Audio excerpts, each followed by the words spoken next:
ঢাকায় চলচ্চিত্রের দুই তারকা অভিনয় শিল্পী সাকিব আর অপু বিশ্বাস স্বামী স্ত্রী হিসেবে পরিচয় প্রকাশের পর এবারই প্রথম কোনো রকম রাগঢাক ছাড়াই ঈদ উদযাপন করবেন তারা। আরেকটি বড় আনন্দের ব্যাপার তাদের জন্য, পুত্র আব্রামকে নিয়ে এই দম্পতির প্রথম ঈদ এটি। এছাড়া এই ঈদেই চলচ্চিত্রের বাজারে ফিরছেন অপু, তাই এবারের ঈদ তাদের জন্য বিশেষ কিছু হয়ে আসছে। এবারের ঈদ নিশ্চয় নানা রঙে রঙিন হয়ে উঠবে সাকিব অপুর, নিশ্চয় নানা উপহার বিনিময় হবে দুজনের। কিন্তু বাস্তবতা হলো এখনো সাকিবের জন্য কিছুই কেনেননি অপু। তবে কি সাকিবকে কোনো উপহার দেবেন না অপু বিশ্বাস? এমন প্রশ্নের জবাবে অপু বলেন, উপহার অবশ্যই আছে, সেটা কিনে পাওয়া কোনো বস্তু নয়।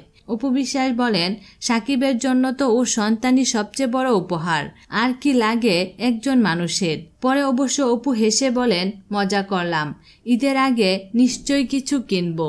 তাছাড়া আব্রাম ও তার বাবার জন্য একই রকম ড্রেস আনাবো বিদেশ থেকে।